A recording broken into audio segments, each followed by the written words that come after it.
La difficulté pour marquer la possibilité, quand on se marquer le monde aussi. Pour marquer la souffrance et injustice que le Congo a. Tu vas faire les méthanes. Nous avons fait cet exemple.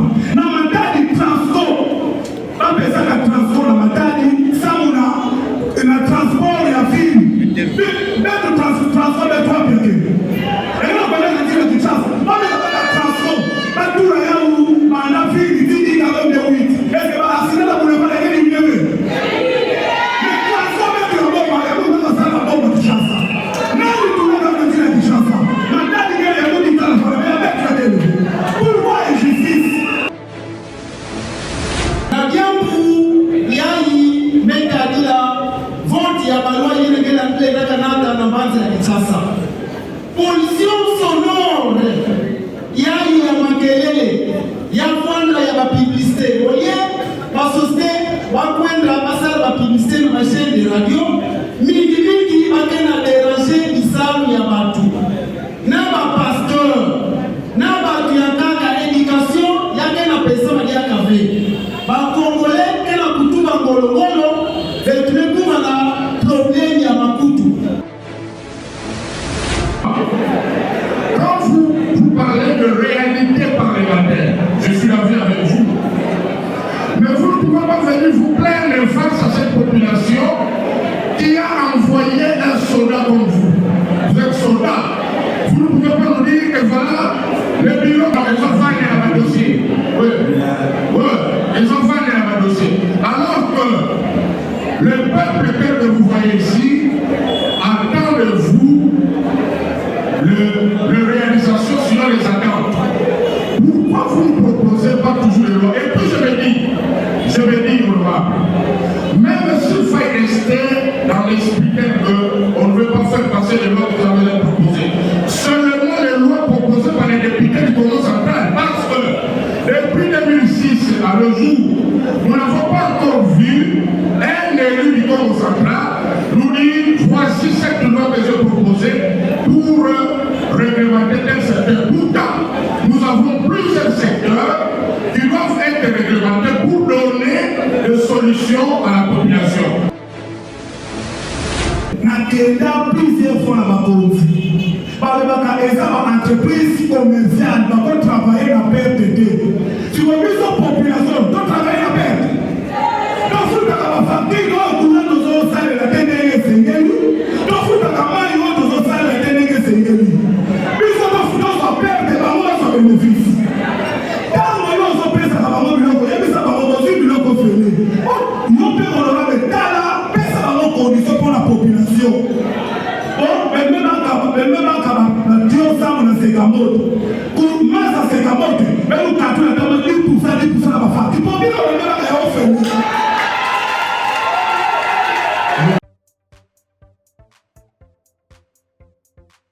CNTV Farafara est une chaîne YouTube œuvrant pour la promotion de médias de proximité. Sa mission est de former, informer et divertir ses téléspectateurs. Nombreux lui font confiance à l'associant à leur cérémonie.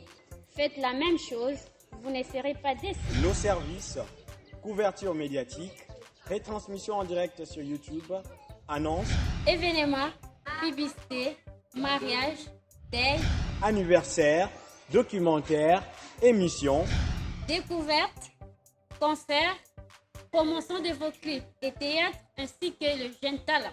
Surtout, commentez, partagez, likez la vidéo si elle vous a plu. Car le travail de qualité, c'est nous.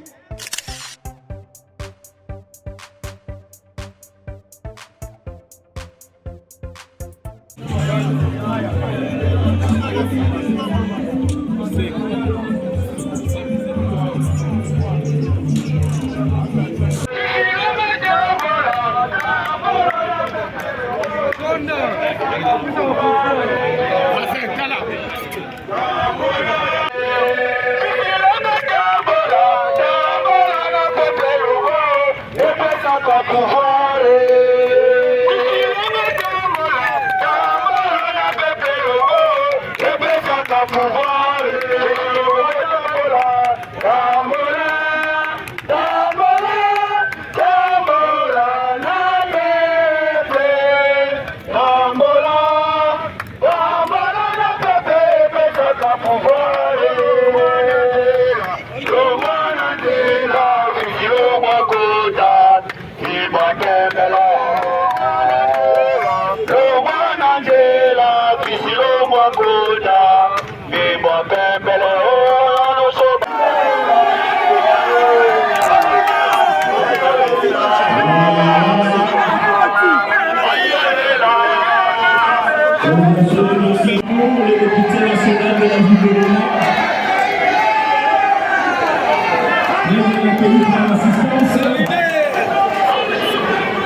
Voilà.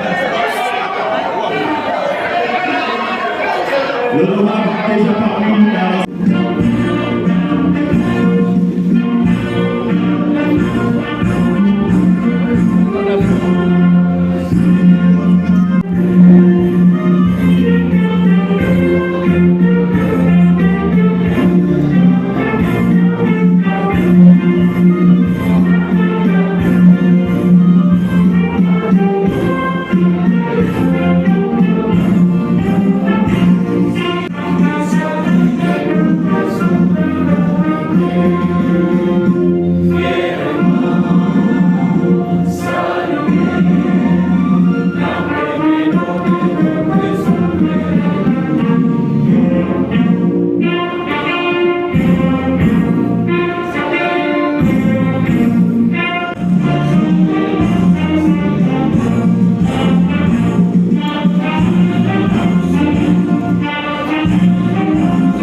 Richard Kassa, qui est son assistant parlementaire.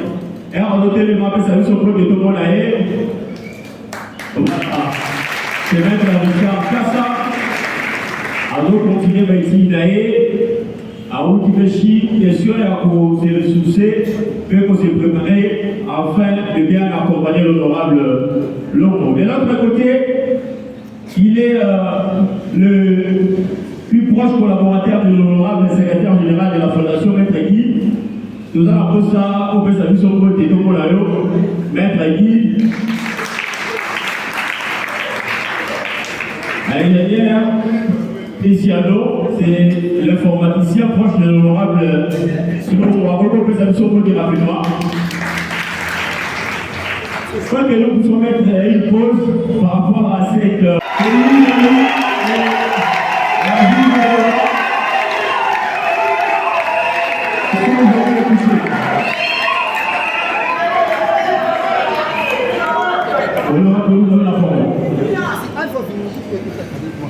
Bonjour, Madame Mapade. Nous t'aimons, Madame Mapade.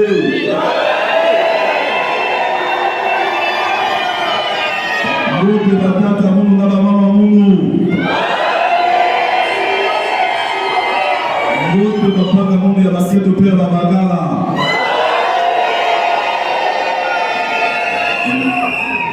Merci. Doit y avoir où il y a pouvoir la ligue peut dégager.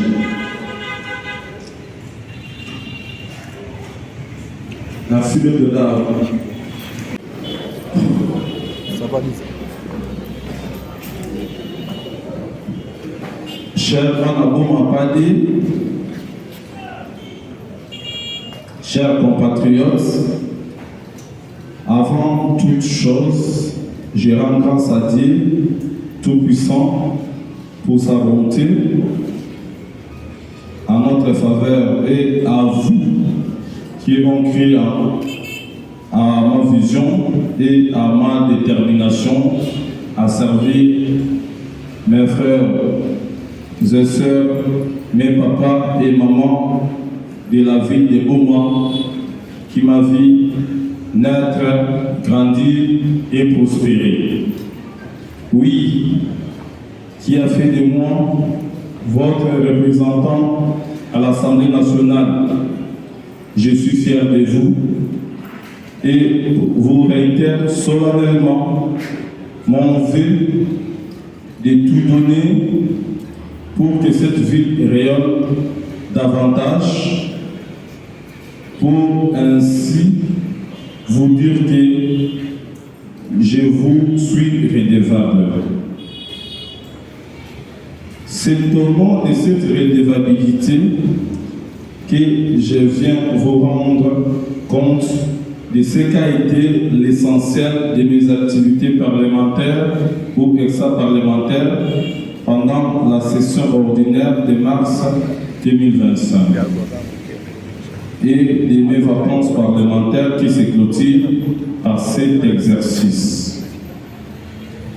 Ma communication va s'articuler essentiellement autour de mes activités parlementaires, parlementaires et de mes activités de vacances parlementaires.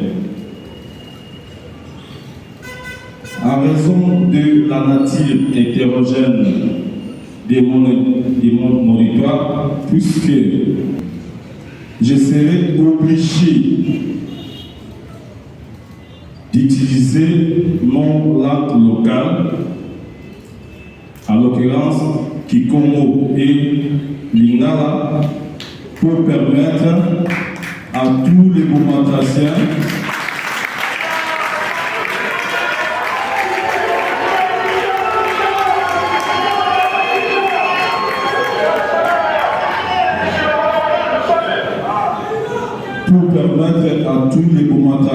de bien saisir la portée de mon exposé. Je vous remercie.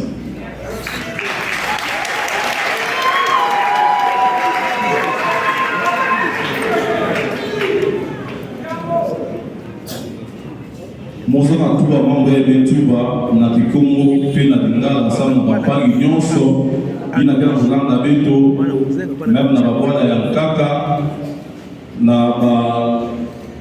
na quartier Dumbi Mbango et partout ailleurs va comprendre nini betukuza sala na kilumbu ya bubu yayi tumetuba pidi yayi beto kele ba pauvre na beno solaka na ba élection beto vandaka mingi na tango beto déposer ba candidature mais na luzuru ya beno tina ya tata nzambi yani sadaka ti boma kena ba siège zone munu na collègue munu maman Marie-Josée Monswami beto se retrouver parmi ba élite na yao kifu vandaka na parlement kana bene sala 3 mois na kisalo bene baka pe 3 mois sama na congé ya kuiza tala bapangi na pesa beno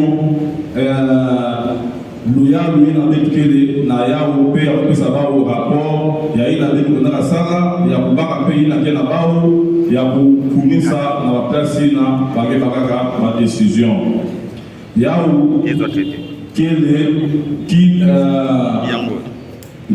donc na tuna kuba yao diba pour na même personne na beto sans na kuiza sala yao bien que na fin ya vacances mais ya kele na ba limite ina ya beto yao beto ba ke mukela kupesa beno ba détail ya mambo beto na sala na parlement tina ina vonaka en dehors ya parlement mais beto sala yao na kumu ya bana boma pade ina pesa ka beto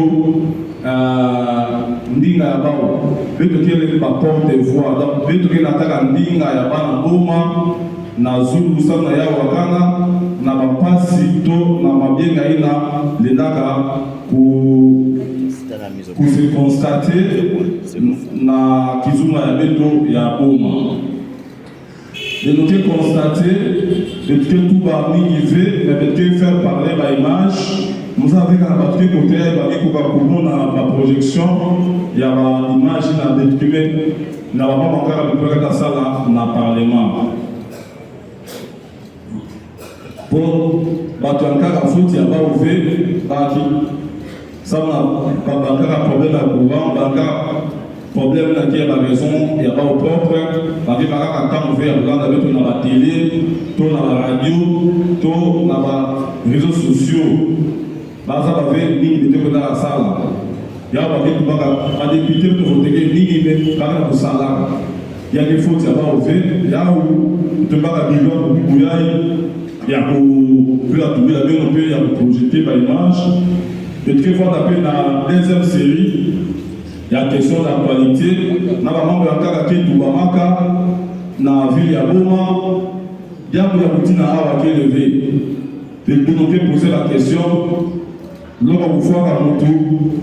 l'homme fingaka mutu l'homme kezolaka mpe élevé l'homme ozona progression ya vie élevé moke prêt à vous répondre na baquestion nyonso ina po mozo nave bato base victimiser na kumbu ya munu parce que omake wala ya munu cimetière ya munu yake na boma ou na nzungi mode taka kumbwa nyonso donc mode sala yimbi na boma ve mode sala yamu ina ve ya yimbi ina kekitisa progression ya boma kana mutuka kusala mode na boma muke apuye yani muke vana na ntima ya ikeneneve sa na ku accompagner mais bamama kaka kena kutubama yaka kusala pasi na ntima yao muke vana libre ina kena ba information par rapport à bina benuke tubila benuke poser yao benuke pesa beno ba réponse et puis na ba élément audio visuel dans la besoin dans besoin nao benuke pesa yao samna beno mona ke ba ke tubila kwa ni ndongo na ibi beno meza mo ngote mais nous doit timide mais vont d'avoir na machuba mais tant à na moto mais tant na indépendance na ISP na INI pena ILK mais vont dans laquelle 3 est-ce que venez voir paquet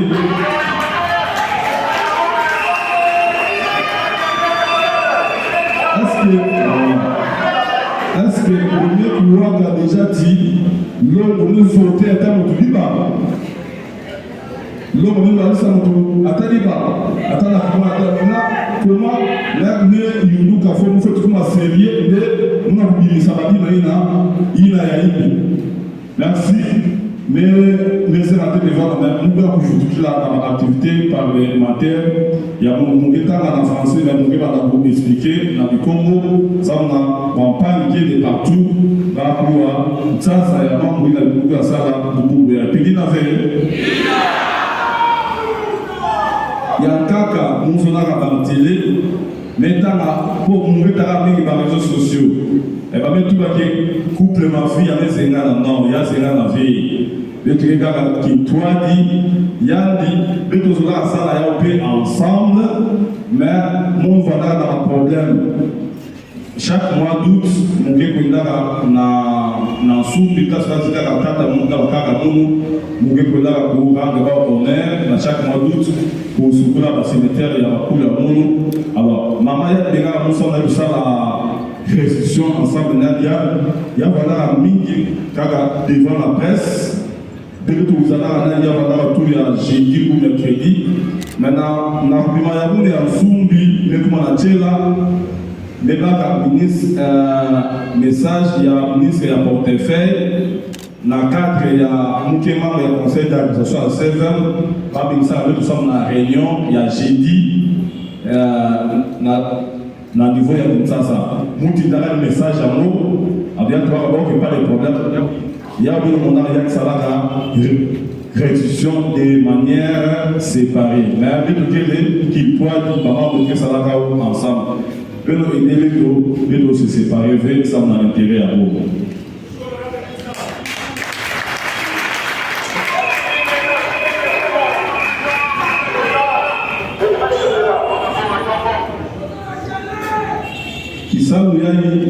La fonction ya député il y a qui est défini dans l'article 100 il avait tout marqué député na mandat na yad il a benke pesa na betu ya la parole il a fait ça là il y a pour légiférer ou il y a pour voter la loi il y a pour contrôler le gouvernement dans l'entreprise il y a pour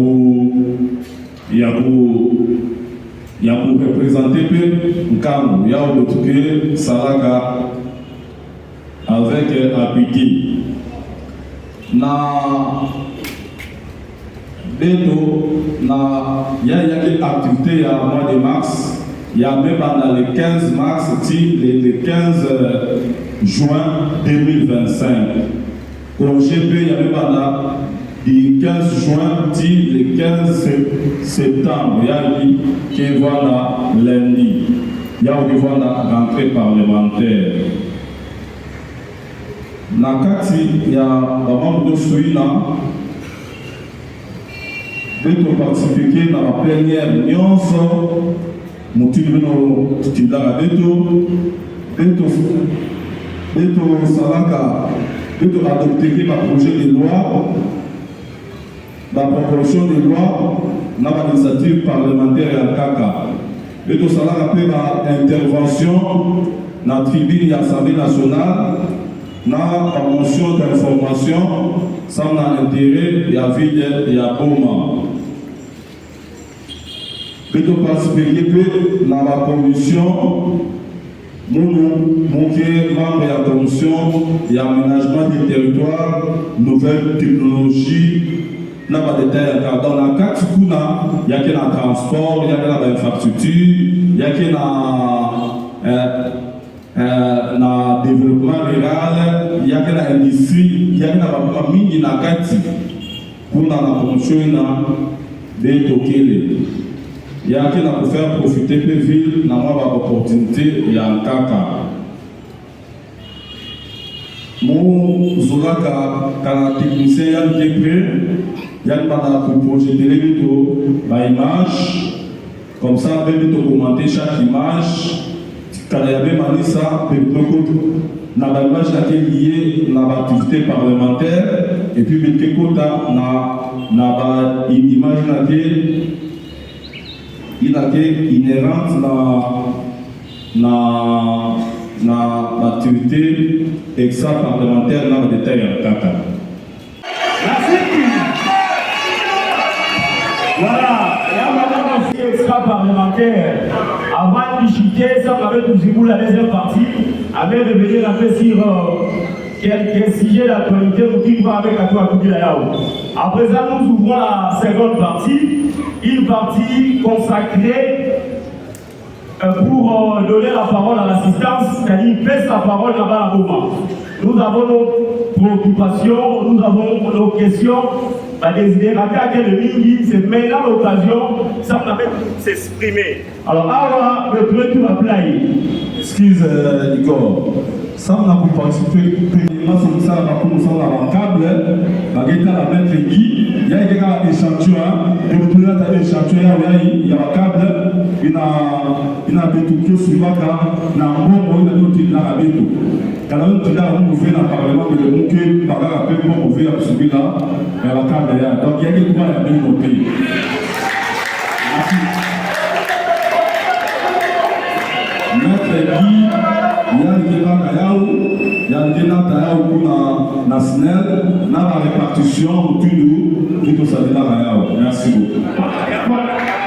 Merci. Nazana décrit ma posa à la population à Zana Mobozo Salayo.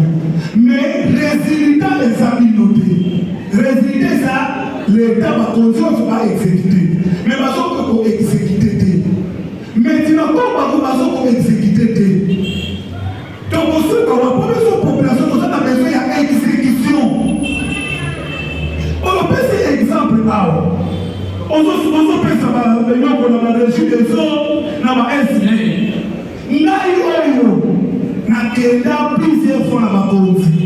Par les entreprises commerciales, on peut travailler dans la PRTT. Si vous avez une population, on peut travailler dans la perte. Donc, vous avez la famille, vous avez nos salaires, la TNE, c'est donc, vous avez nos salaires, la TNE, c'est mais vous avez perte, et vous avez bénéfice. Quand vous avez perte, ça va vous et ça va vous aussi, vous avez fait. Nous pouvons honorer la condition pour la population. Mais même quand Dieu s'en a ses camotes, pour moi, ça c'est camote, mais nous avons la table 10% de la facture. Pour dire que nous avons fait. Parce que les entreprises commerciales, tu vas comment nous faire ça dans la perte. Mais la perte, tu vas la perte.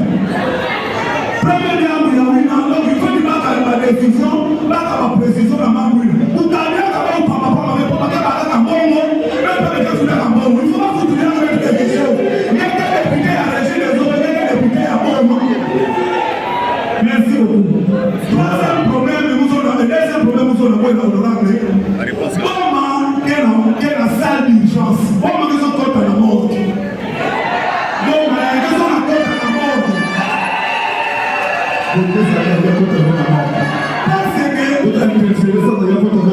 Merci. Parce que la difficulté pour la civile, ni finalement si à pourquoi on s'attaque à la ni côté on s'attaque à la monde aussi.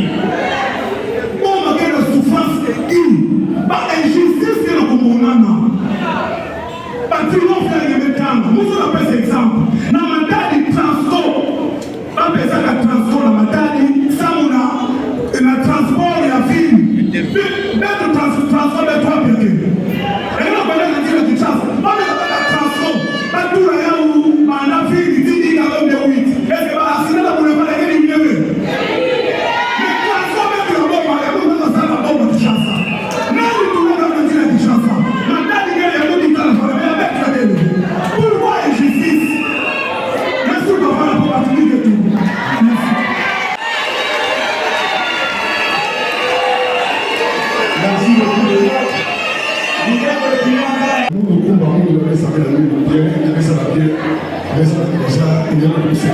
Depuis qu'il doit être en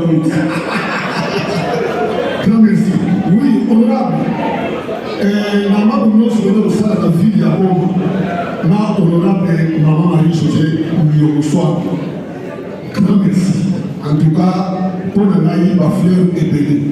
Parce que depuis Rome, ils ont pour la député, la salle président du Congo, vraiment, nous avons très ouvert. Mais, honorable, balobi nous sommes kitoko population vraiment tous au secteur. Oui. Question de la des amours. La mandat on a bien parce que ils avaient dit en 2028.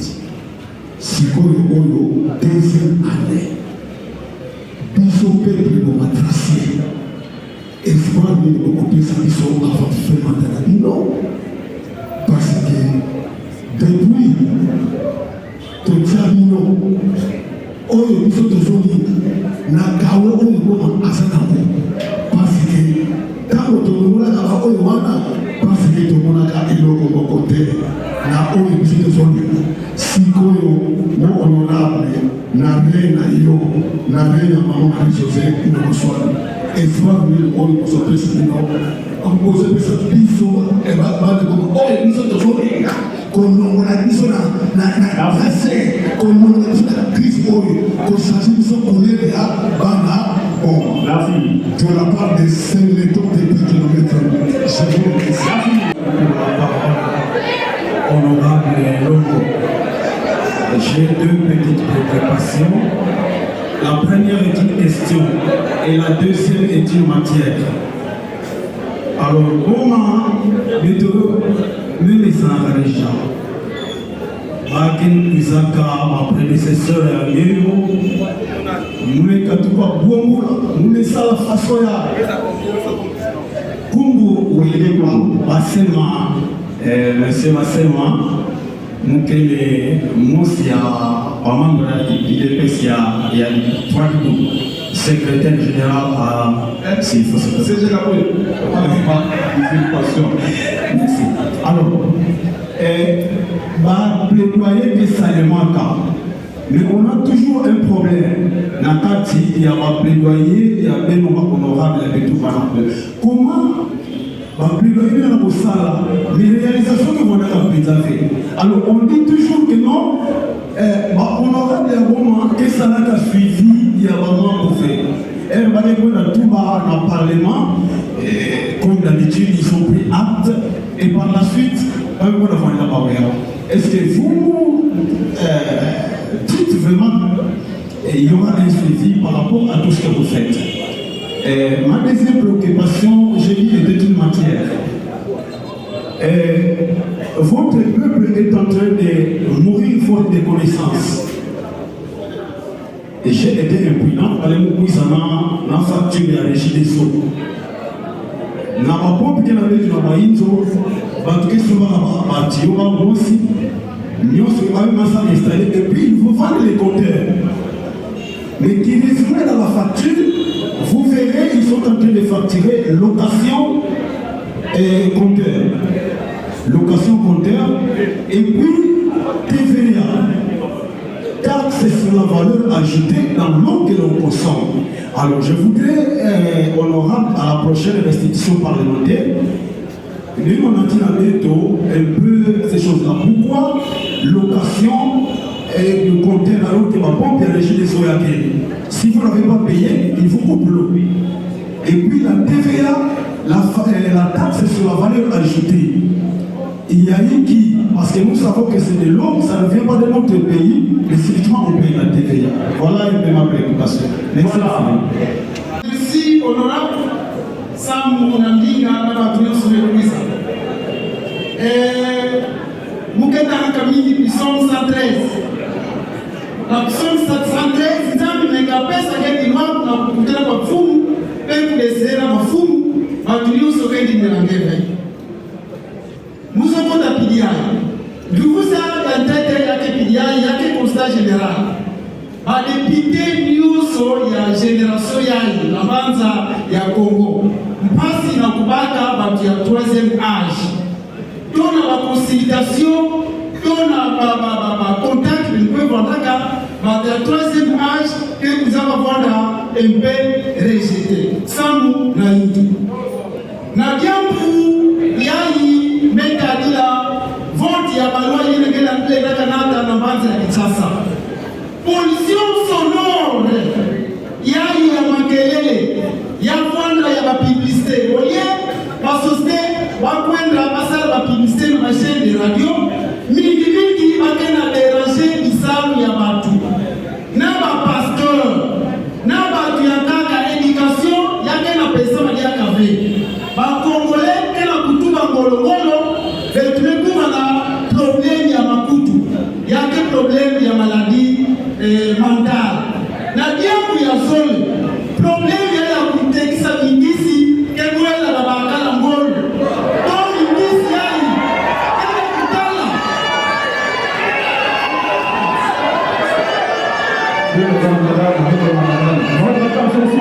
Mindisi yai ya madroge, ya jeune garçon.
Votre attention s'il vous plaît, nous sommes très heureux de cette restitution, vraiment, félicitations honorables. Mais vous avez parlé de beaucoup de choses. Le métier il a de message. Mais la bouteille a été pour là, de nous pour la bima, le bima, il y a des bien, il y a des bima. Maintenant, Nakama qui m'a donné la personne, suivi dans la démarche et il a mis au sommet de ça. Parce que je vais embrasser pas mal de surtout de tels points de m'empêcher de ne pas avoir la pression. Félicitations à la politique de l'administration. Mais j'ai des recommandations comme j'en avais toujours là-bas diverses rencontres. Premièrement, la ville de Goma, ville de la province du Congo central, nous avons un sérieux problème lié à la disparité sociale sur le plan national. Je parle des employés du secteur public, fonctionnaires de l'État et consorts. À Kinshasa, je pense que c'est pour la 3e fois que je vous pose cette question.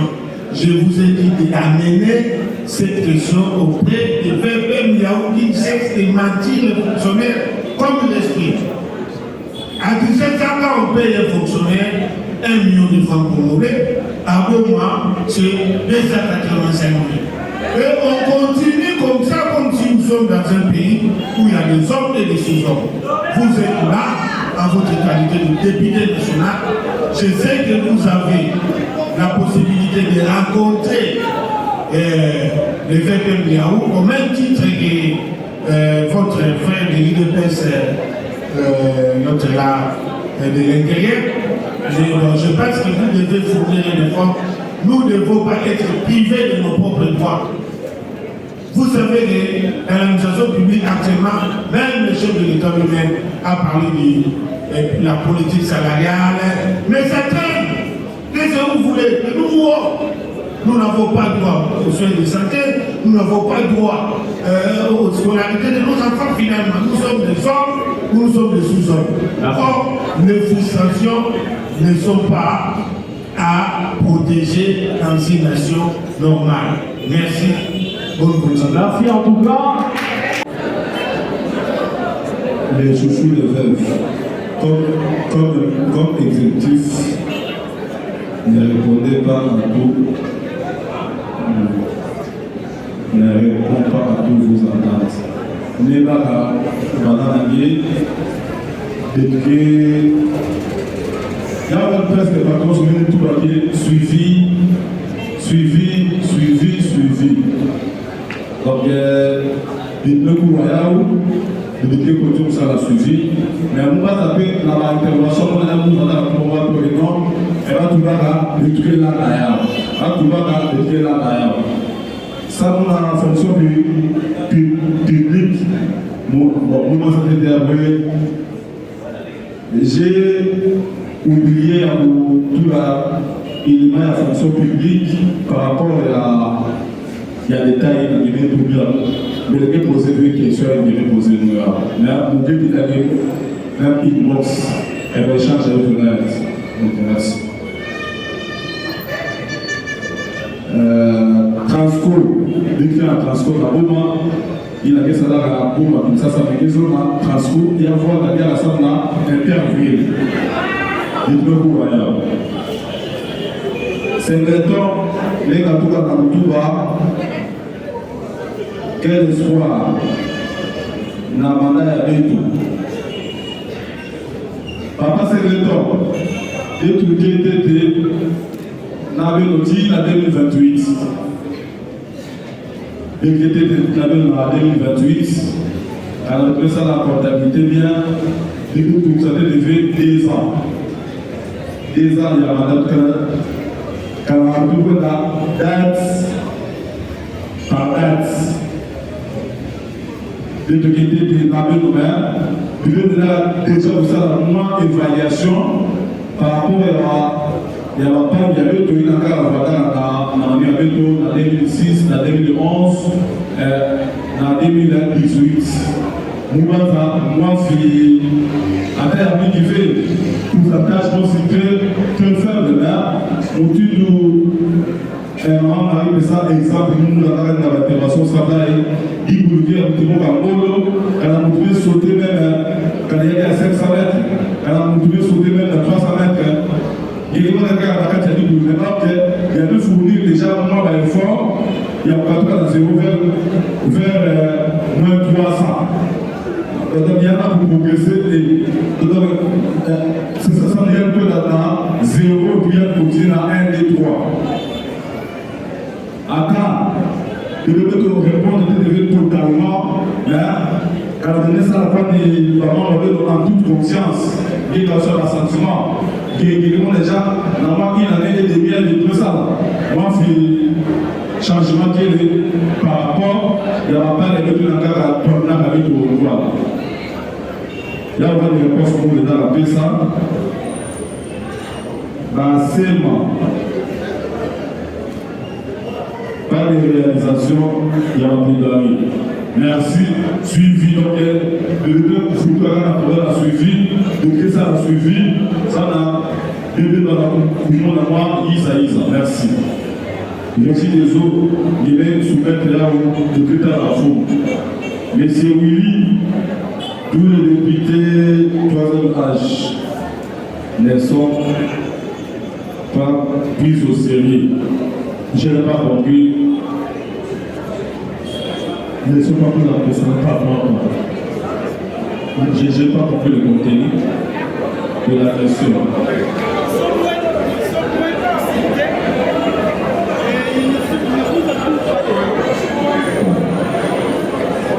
Vous avez tout député au Parlement est député. Il n'y a pas un député et un sous-député. Ils sont consultés par rapport à la commission à ou dans la coupe parlementaire à Bao.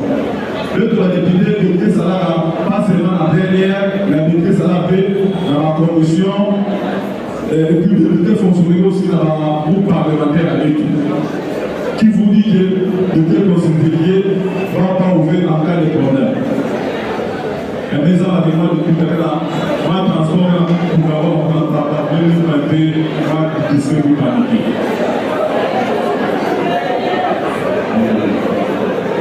Question, la pollution sonore, nous prenons axe. Cacao, que tout la ministre, il a déchargé à l'agriculture.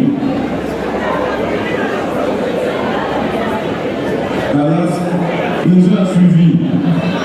Et puis, fonction publique, je vais vous envoyer des éléments de box. Merci. Fils Longo, élu légitime.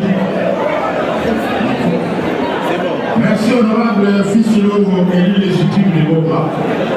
Et félicitations de votre exercice parlementaire parce qu'il est constitutionnel.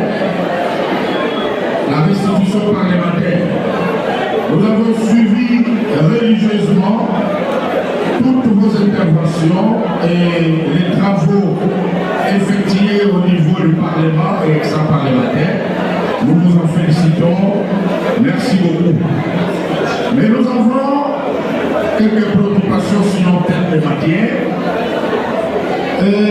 Ici, je dois vous le dire, je ne sais pas si vous êtes satisfait de votre bilan, parce qu'en réalité, le travail effectué au niveau du Parlement, dès que vous avez projeté les images pièce contre pièce, et la réalité au terrain, c'est le jour et la nuit. Pourquoi je l'ai dit? Alors que vous avez fait une brillante intervention sur l'insécurité et autres, ça a suivi les émeutes, le mort, tout ça. Alors pourquoi vous ne passez pas à la vitesse de croisière alors que la loi vous donne ce pouvoir-là de sanctionner?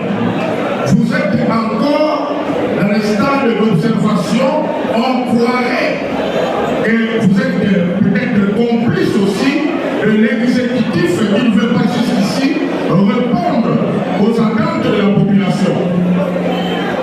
Il y a des motions que vous pouvez initier lorsque finalement vous constatez que ce que vous avez demandé ou ce que vous voulez que cela soit la population, il n'y a pas de réalisation, passez à la motion.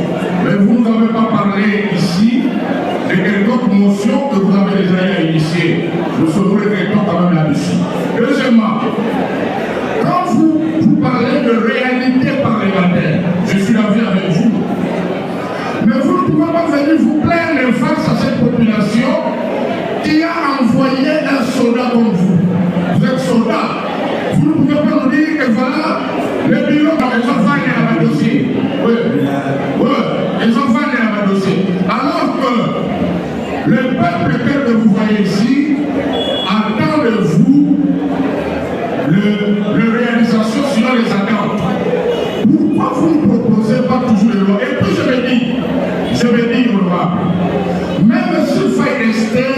en expliquant qu'on ne veut pas faire passer les lois que vous avez proposées.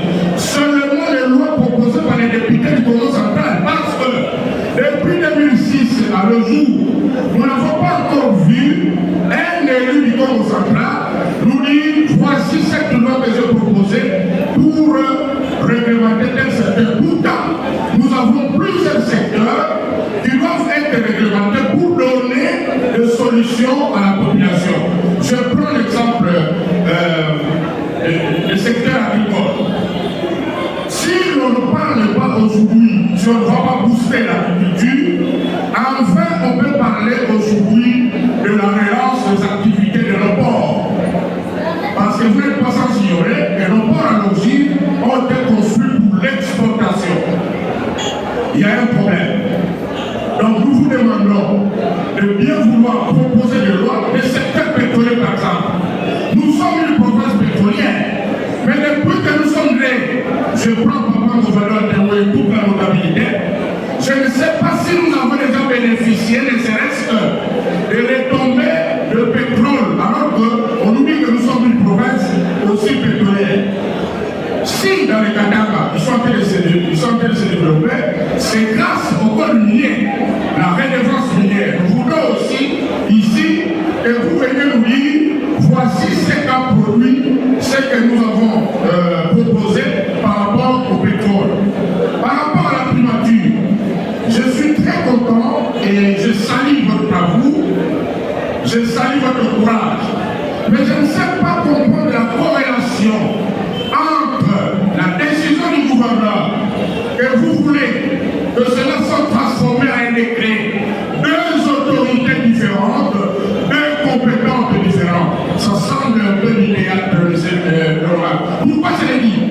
Parce que le Premier ministre ne peut pas abroger, par exemple, un arrêté du gouverneur. Moi, je pense qu'il y a un décret de Bandimanga. Parce qu'ici, nous avons toujours parlé de décret de mandat. Le décret de mandat était déjà abrogé parce que Bandimanga avait pris une décision. Fournissez ces décrets-là auprès du Premier ministre pour que le Premier ministre change les termes dans ces décrets-là. Et je crois que ça pourrait peut-être donner solution un peu par rapport au problème de nos ports. Mais sinon, nous vous saluons et nous félicitons de vive voix votre exercice et nous attendons à ce que tout ce que vous avez proposé, que cela ait des solutions, que cela donne des solutions qui donnent à la population. Quant à la régie des eaux et à la Sénat, je vais citer, nous continuons à vivre une facturation très salée avec la SNED et la régie des eaux. Malheureusement pour nous, la population, nous constatons avec regret que nos députés continuent à collaborer avec Francis, avec ces autorités de la SNED et de la régie des eaux, qui nous font souffrir. Aujourd'hui, la facturation de la SNED est passée à la haute. Vous allez la facturation de la régie des eaux. On ne sait pas qu'est-ce qui se passe, mais vous donnez des câbles, vous soutenez des tuyauteries, vous leur donnez, je ne sais pas, des biens avec tout pour nous donner des allégements par rapport à la semaine de la régie des eaux. Mais si terrain, nous voyons autre chose. Chers députés, nous vous demandons de faire réellement votre travail et surtout vous le faites déjà bien par rapport aux interventions, mais veillez passer à la vitesse dépassée pour sanctionner afin que vous ne puissiez pas être taxé de complicité. Je vous remercie. Merci. C'était la première personne. Il y avait ça appelé le mot de la Liga qui n'a pas appelé la même voie. Mais Kassi, nous devons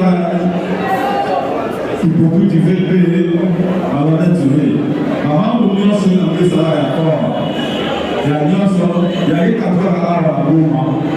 Ce n'est pas tout effectivement de modifier l'arrivée de la gouverneure. Mais de temps on va aller comme un modèle, comme Télina, on va avec un Koussadi là, mais il peut transformer dans des degrés. Il a Kalabate à Bojou à Nilé, là on va. Mais Mais toujours là, il y a pas de force et à niveau national. Parce que pour votre information, quand il y a le gouverneur, il y a vraiment attaqué le conseil d'État. Donc le conseil d'État est américain déjà. Et je vous dis sincèrement, il a un document là, il y a quel endroit, dans un document, il y a un document comme ça, nous pouvons dans la nature, tout ça, on a donné par notable, il a raté les femmes. Ça vient dans la fonction, nous mettons ça bien pour ça, nous avons discuté ensemble avec la société civile, avec les plaidoyers, il a que ça là déjà avant Momo, avec la discussion avant Momo, on va faire la assistance à la tombée des jours dans la paix, sans avant Momo, il avait le développement et la bombe. Et là, on a ma copine avec transfert de nous, nous transférer au scientifique, on a pu développer d'abord commentaire de la carte. Sans vraiment on est allé à loi, mais pour l'observation à Guéo, là, à la mais les gens ont dit, les candidat, quand la proposition est à la loi, les gens ont dit, il y a vraiment possible. Nous devons appeler l'hypocrisie de tout côté, mais c'est financier, pas de ça, projet de loi, ça va nous tout dans le Parlement. Il y a là, notre ça dans la République démocratique, et puis la Congo centrale, et puis la Congo en particulier. Merci. Dans cette deuxième vice-présidente dans cette lequel il va s'en la justice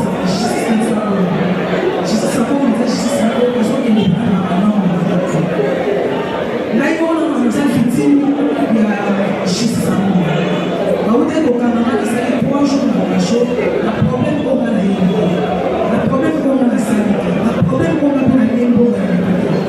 tellement maman n'a pas la relation n'a magistrat ou à partir avec l'histoire de Chilou à la au Canada d'une manière arrestation arbitraire. En tout cas, les secrets, ça y est. La carte a parqué, dans ce moment, ma papa dit qu'ils ont souffert. Au moins, la moutouassa n'a pas 500 000. La fouille, le roi la maman n'a fouillé pas magistrat. Le roi magistrat, c'est la relation maman. Nous devons ça avance à 250 000, autre 350 000. Magistrat a eu le vent pour a l'idée que la moutouassa a boxé pour nous se passer à la relation maman. Justice, c'est un bon magistrat pour les autres. Après, député, dans un dossier, la telle élection n'a pas permis la justice en Congo. Quand tu dis qu'il va à la prison, il va à la innocent. Il dit qu'il va à la prison, tellement ça qui a raison, le rôle c'est qu'il a un bon et là, ça va pas. Merci, Nazo répond. Avocat Nathalie Sobi Balé, le coup à la Namaramou, d'abord le coup à la profondeur. Comme ça, on peut s'arrêter à citation tout ça, une citation chez Général de la justice pour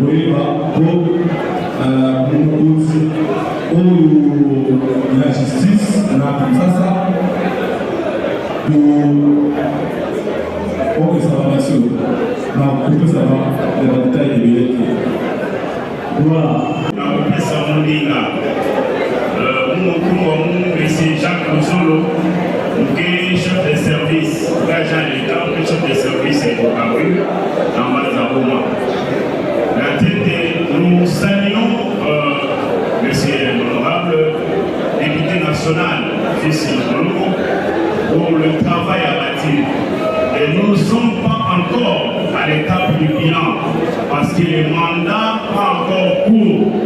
Nous sommes au-devant de vous parce que vous nous avez invité de venir écouter votre brillante et nous vantons déjà votre brillante exposé par rapport à la restitution parlementaire. Je viens pour une petite question. Sinon, parachever mon collègue fonctionnaire aussi, Dallas Kone, parce qu'il n'a pas épuisé la matière. Je n'allais même pas m'élever, mais je devais que le faire.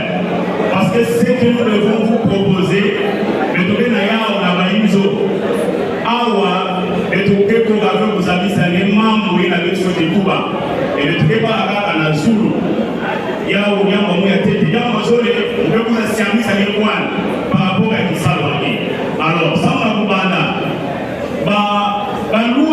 pouvoir, il y a déjà mis dans Congo. Ce ne sont pas des lois qui font des faux, mais l'application des lois déjà existantes. Ça c'est un. Le deux, les avantages existants. Même à tel point ça va salaire monter. Avec les salaires, oui, la politique salariale, je ne gère pas. Mais papa honorable, accompagnez-nous. Ça dit ça peut être sans décrocher les avantages existants dans le ministère à Béto. Dans chaque ministère, des amis sangués. Et tout que voilà la peine, et tout que voilà la lia moyaï. Mais qu'est-ce qu'il y a dans la tchassa? Et il n'y a pas de point ni dans le ministère de la Finance, ni dans le ministère de la Budget, parce que c'est déjà budgétisé. Il y a des images dans la tchassa. Alors, dans le domaine, il y a beaucoup de l'omba, avantage à Beno, il y a des images dans la Bafumo, il y a des domaines, il y a pas si. Alors, de toute façon, on me met tout déjà que j'en ai eu pour mon compte l'intervention par rapport à l'insécurité à Boma. Pour citer, nous avons servi la Bible pour Zol et à moi, Nzam, honorable. Nzam, il n'est même pas sabé mon béto.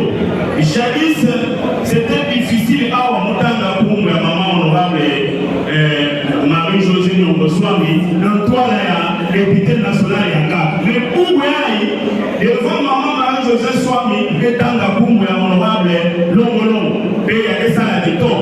C'est Dieu qui vous a envoyé. Alors, nous avons mis tout à plat, honorable. Et nous avons mis dans Esaïe 62, verset 1. Le petit l'amour, papa. Le petit l'amour, dingue. Le papa, veste, le petit l'amour. Pour l'amour de Sion, je ne tairai point. Pour l'amour de Jérusalem, je ne prendrai point de repos. Jusqu'à ce que son salut paraisse comme l'aurore et sa délivrance comme un flambeau qui s'allume. Ne vous taisez pas, honorable, sauf que le Seigneur vous donne la sagesse. Et à ça, la nouvelle gagnance. Du coup, 1 Thessaloniciens 5, 24. C'est lui qui vous a appelé un fidèle et c'est lui qui le fera.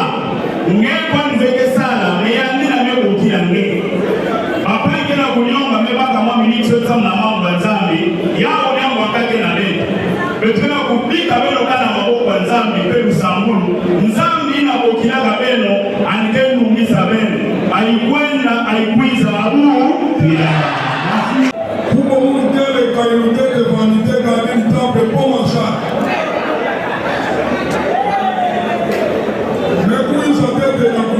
Remercier honorable l'homme au fils.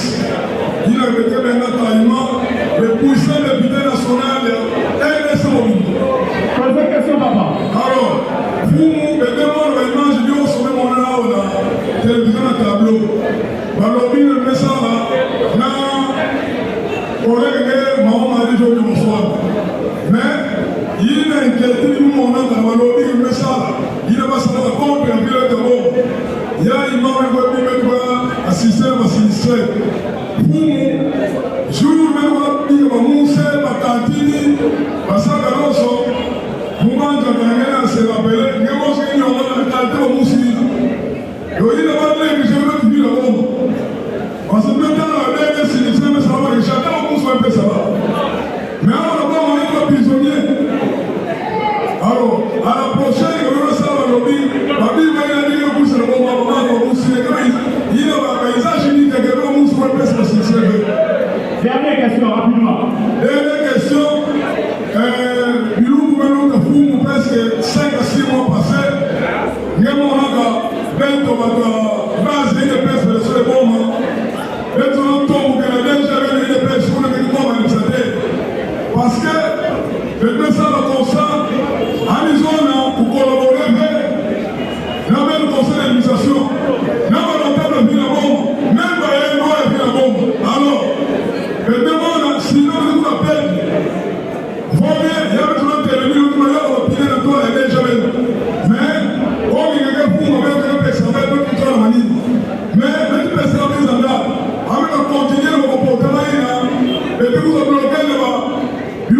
ça sent le goût de la vie de l'eau. Alors, le gamin, on a beaucoup de fou. Et là, on a ça, on va manger sévère. Il y a un manger pour les laisser dans ça. Parce que, comment un pays va se sous-développer, nous avons avec un. Ouais, non, ça va, ça va, des amis.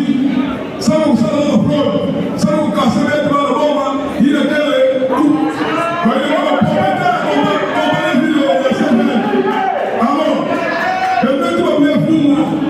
Ça, tout le monde est député national et puis administrateur de CVL, même sauver CVL. CVL la salle à 2 ans sans m'engager, les terrains en faillite, parce que du jour au jour, pas de fois, pas de passion, mais m'engager, nous sommes mauvais. Nous avons venu le temps de la statique de CVL, maintenant on a plus ou moins 1500 travailleurs, mais vous voulez moins même les 500. Mais du jour au jour, on va dire au boulot. Faut que vous allez au moment où il y a quelqu'un qui a besoin de vous chuter.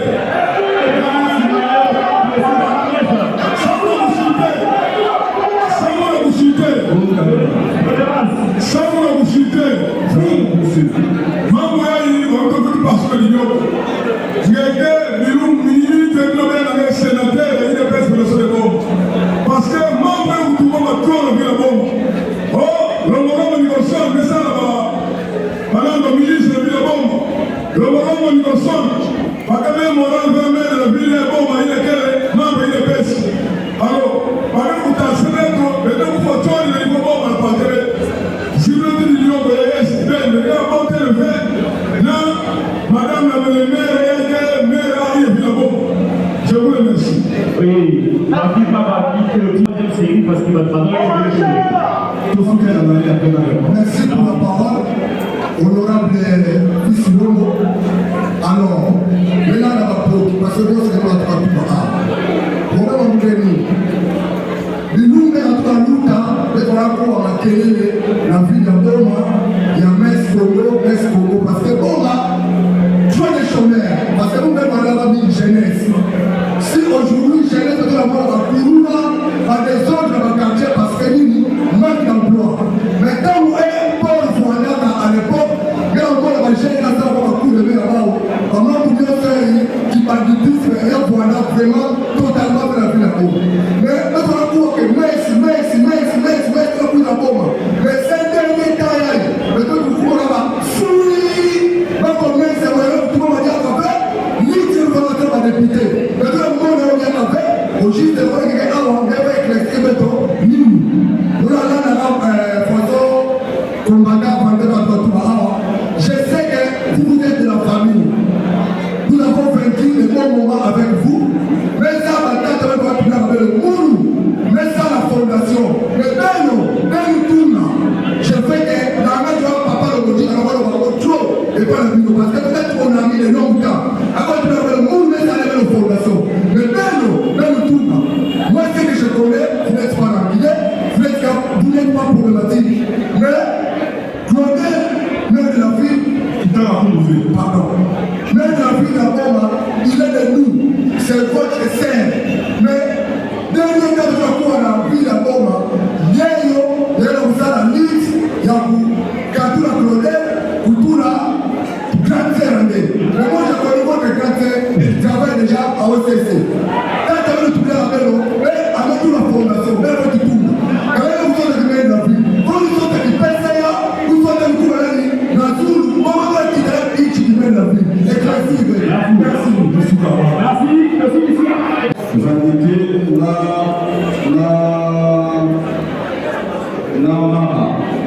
ça on a maman de Bess,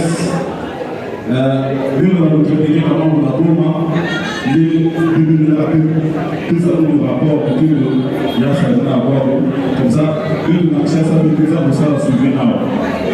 Ça on a maman de il y a 16 heures. Nous avons la conseil d'administration, nous avons l'habitude de suspendre l'engagement de l'Assemblée de l'habitude de Yamanoula. Nous avons l'assurance que les sélections qui voient là, il y a il a fait de la Bissau et non, il y a beaucoup de télé, pour la trouver 4 ans, ça n'a pas eu ça là, à Boma.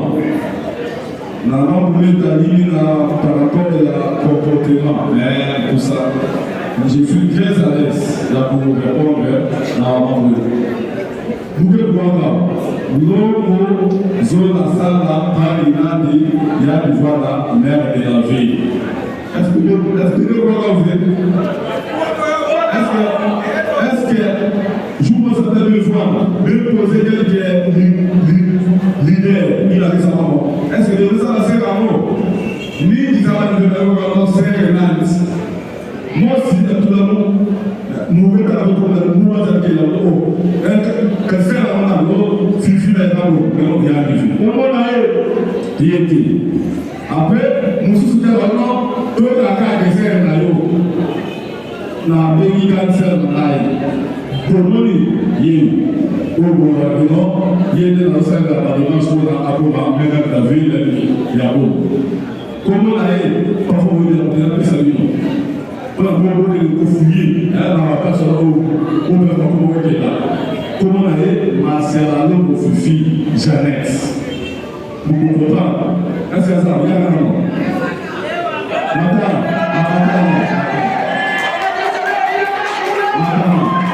vous comprenez madame. Il va commencer à l'eau.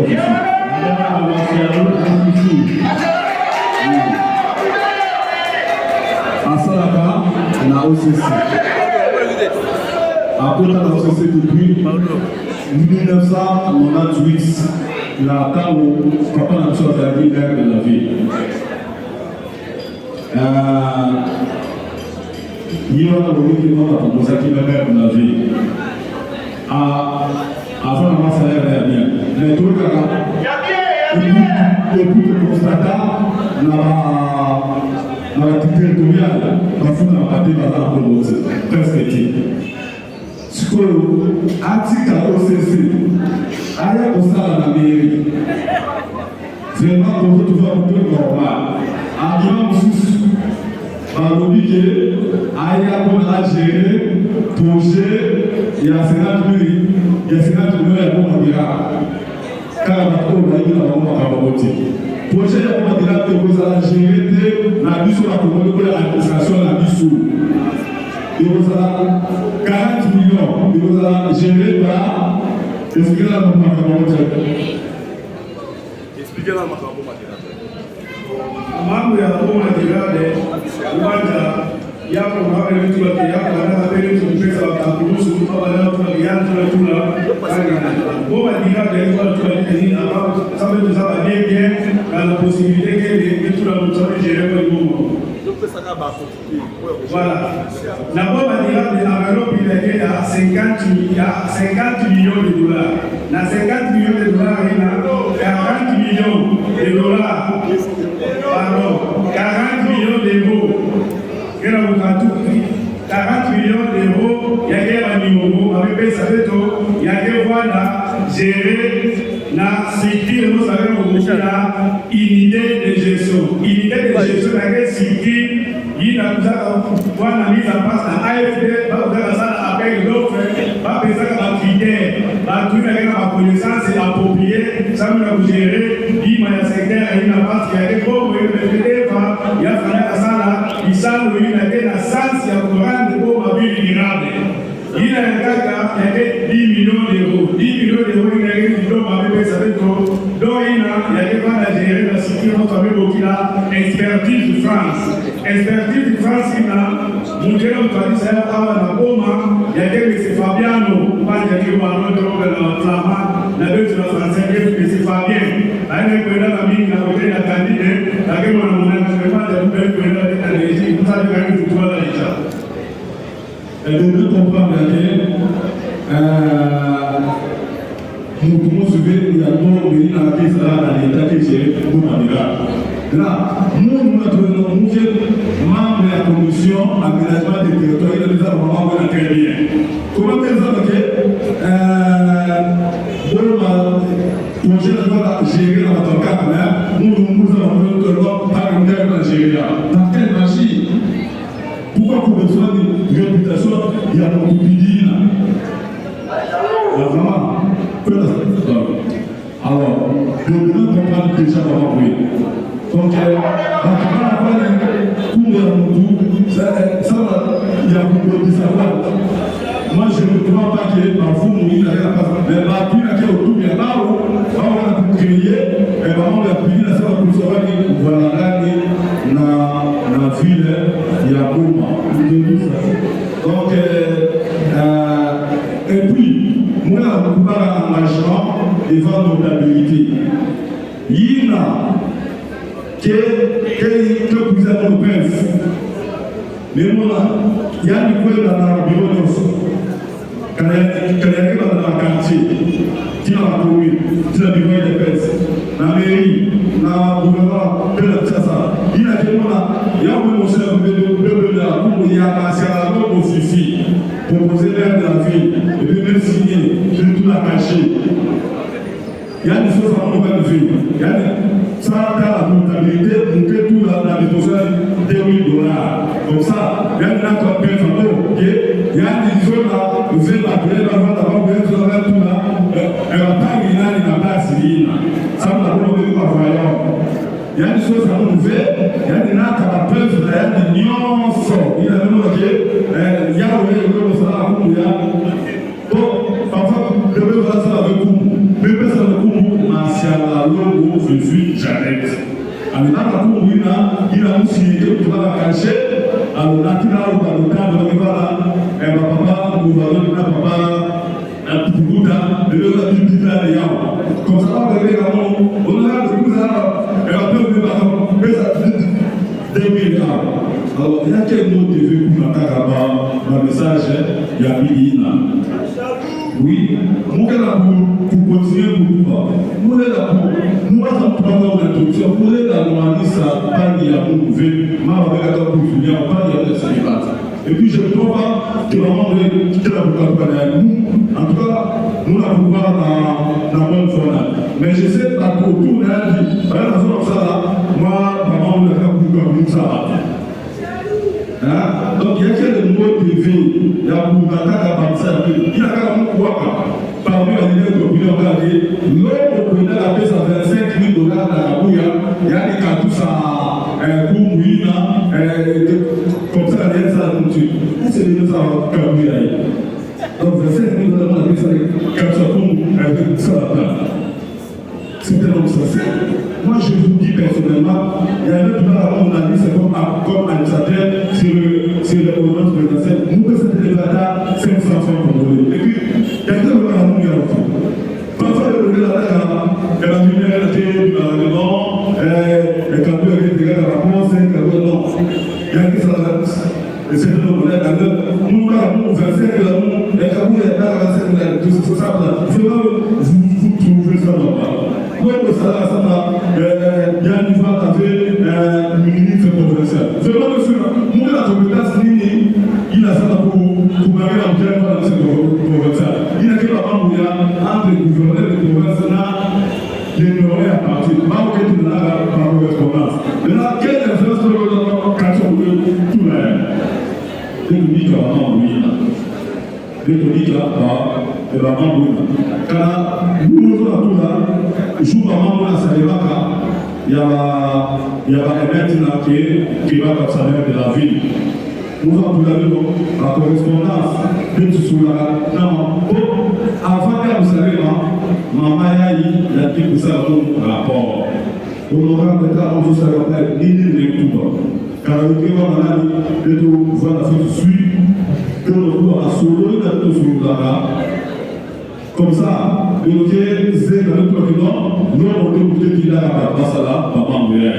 Nous, ça a eu la batterie, qui a dit, quand nous voyons, je vous dis quoi, qui a dit ta taille, nous avons nous la témoin, de nous voir le message.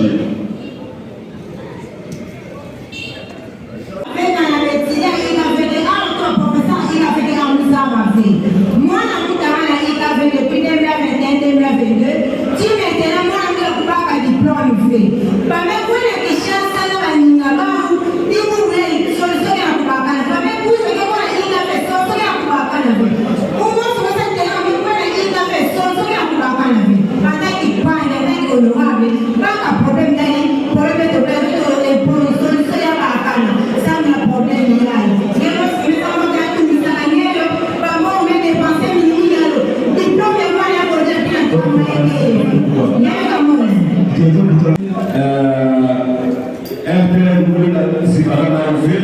kusa matondo na tata Fulunanga, kuka kusape matondo na directeur du programme Muda Richard Konde, sana kisabu ya moto na kutoka na facilité letu, sana bana ya kuma balanda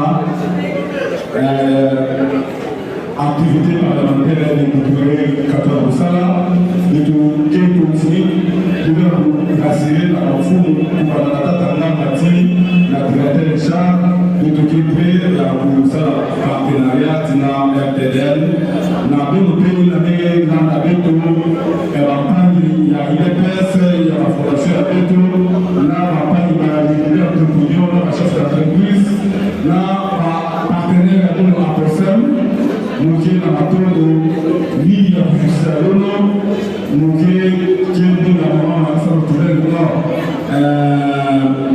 kisabu ya moto kusala papa ni mama kusala ga assistant na récession parlementaire ya beto ni kipisa pe rapport ya yi obligatoire pour ça na beno ensemble.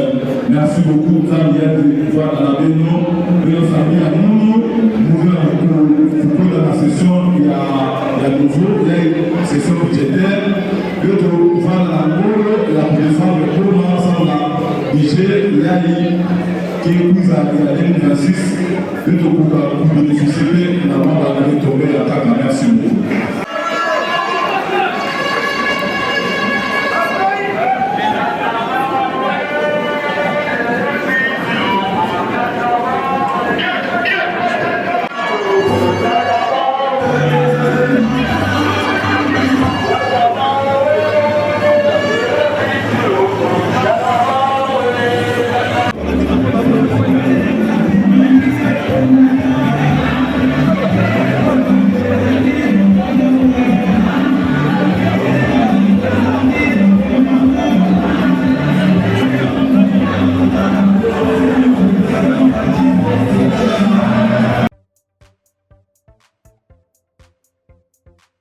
Sen TV Farafara est une chaîne YouTube œuvrant pour la promotion de médias de proximité.